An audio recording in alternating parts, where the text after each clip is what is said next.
ವ್ಯರ್ಥವಾಗುವ ಅಮೂಲ್ಯ ಮಳೆನೀರನ್ನು ಸಂರಕ್ಷಿಸಿ ಭವಿಷ್ಯದ ನೀರಿನ ಕೊರತೆಯನ್ನು ತಡೆಗಟ್ಟುವ ಉದ್ದೇಶದಿಂದ ಚಳ್ಳಕೆರೆ ನಗರಸಭೆ ವತಿಯಿಂದ ಮಳೆನೀರು ಕೊಯ್ಲು ಕುರಿತು ಜಾಗೃತಿ ಕಾರ್ಯಕ್ರಮ ನಡೆಯಿತು.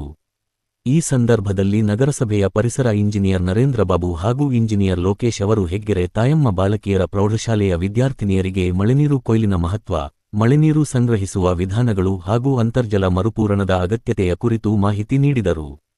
ಮನೆಗಳು, ಸರ್ಕಾರಿ ಕಚೇರಿಗಳು, ವಾಣಿಜ್ಯ ಮಳಿಗೆಗಳು, ಶಾಲಾ ಕಾಲೇಜು ಸೇರಿದಂತೆ ಎಲ್ಲಾ ಕಟ್ಟಡಗಳಲ್ಲಿ ಮಳೆನೀರು ಕೊಯ್ಲು ವ್ಯವಸ್ಥೆಯನ್ನು ಕಡ್ಡಾಯವಾಗಿ ಅಳವಡಿಸಿಕೊಳ್ಳುವಂತೆ ಅವರು ಸಾರ್ವಜನಿಕರಿಗೆ ಕರೆ ನೀಡಿದರು.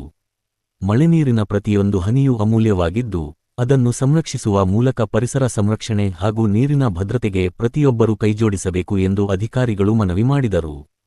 ಯಾಕೆಂತ ಗೊತ್ತಾ, ಇವತ್ತು ಹೊಸ ವಿಷಯ ತಗೊಂಡ್ಬಂದಿದ್ದೀವಿ. ನಿಮಗೆ ಏನು ರೆಗ್ಯುಲರ್ ಕ್ಲಾಸ್ ಇರುತ್ತೆ, ನಿಮಗೆ ಏನು ಕನ್ನಡ, ಇಂಗ್ಲಿಷು, ಗಣಿತ, ವಿಜ್ಞಾನ, ಇದಕ್ಕೆ ಒಂದು ಎಕ್ಸ್ಟ್ರಾ ವಿಷಯಗಳೇ ಬಂದಿದೆ. ನಿಮಗೆ ಕೇಳ್ತೀರಾ? ಸೊ ಇದು ಏನ್ ವಿಷಯ ಅನ್ನೋದ್ರ ಬಗ್ಗೆ ಒಂದು ನಿಮಗೆ ಪ್ರಶ್ನೆ ಕಾರಣ. ಓಕೆನಾ? ಮನುಷ್ಯ ಬಗ್ಗೆ ಏನ್ ಬೇಕು? ಫಸ್ಟ್ ನಾವು ಗಾಳಿ ಅಂದ್ರೆ 3 ನಿಮಿಷಕ್ಕೆ ಈ ಗಾಳಿ ಸಿಕ್ತು. ನೆಕ್ಸ್ಟ್ ಏನ್ ಬೇಕು? ಅವಾಗ ಆಹಾರ ಬದುಕಬಹುದು. ಬಟ್ ನೀರಿಂದ ಬಂದಾಗ ಗೊತ್ತಾ? ಸೊ ಹಂಗಾಗಿ ಎರಡನೇ ನಮಗೆ ಅತಿ ಅವಶ್ಯಕ, ಬಹಳ ಮುಖ್ಯವಾಗಿರುವಂತಹ ವಸ್ತು ಯಾವುದು? ನೀರಿನ ಎಲ್ಲಿ ಸಿಗುತ್ತೆ? ಭೂಮಿಯಲ್ಲಿ 70% ನೀರು, ಭೂಮಿ 70% ನೀರಿಂದ ಕವರ್ ಆಗಿದೆ. ಆದ್ರೆ ಕುಡಿಯಕ್ಕೆ ಯೋಗ್ಯವಾಗಿರೋ ನೀರು ಎಷ್ಟಿದೆ? 1 to 2% ಇದೆ. ಹೌದಲ್ಲ? ನಿಮಗೆ ಗೊತ್ತಾ? ಸೊ 70% ನೀರಿದ್ರು ಕುಡಿಯೋದಕ್ಕೆ ಯೋಗ್ಯವಾಗಿರೋ ನೀರು ಎಷ್ಟಿದೆ? ಆದ್ರೆ ನಮ್ಗೆ ಅದೇ ಕ್ವಾಲಿಟಿಯ ಕುಡಿಯೋ ನೀರು ಪ್ರತಿ ವರ್ಷ ಸಿಗುತ್ತೆ. ನಮ್ಗೆ ಯಾವ್ದು ಭಾಗದ ಸಿಗುತ್ತೆ?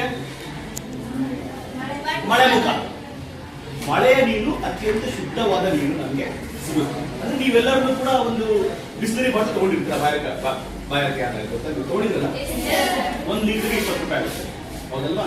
20 ರೂಪಾಯಿ ನೀರು ತಗೊಂಡಿರಾ, ಅದೇ ನೀರು ನಿಮಗೆ ಫ್ರೀ ಸಿಗುತ್ತೆ ಮಳೆಯಲ್ಲಿ. 20 ರೂಪಾಯಿ ಕೂಡ ವಸ್ತುನ ಯಾಕೆ 20 ರೂಪಾಯಿ ಕೊಟ್ಟು ತಗೊಂತಾ ಇದ್ವಿ ಅಂದ್ರೆ, ನಾವು ಶುದ್ಧ ನೀರನ್ನ ಸಂರಕ್ಷಣೆ ಮಾಡಿಲ್ಲ. ಶುದ್ಧ ನೀರು ಮಾಡಿಲ್ಲ, ನಾವು ಉಳಿಸ್ಕೊಂಡಿಲ್ಲ. ಅದನ್ನೇ ಮಾಡಿದ ಪರಿಣಾಮವಾಗಿ ನಾವೇನ್ ಮಾಡ್ತೀವಿ? ದುಡ್ಡು ಕೊಟ್ಬಿಟ್ಟು ಖರೀದಿ ಮಾಡಿ. ಮಳೆ ನೀರಿಗೆ ಏನಾದ್ರು ನಿಮ್ಗೆ ಸ್ಟೋರ್ ಮಾಡಿದ್ರೆ ಹೇಳಿದಲ್ಲ, ಮಳೆ ನೀರನ್ನು ನೀವು ಸ್ಟೋರ್ ಮಾಡಿದ್ರೆ ಅದು ಬಿಸಿಲಿಗೆ ನೀರು ಕ್ವಾಲಿಟಿ ನೀರು ಗೊತ್ತಾ ನಿಮ್ಗೆ?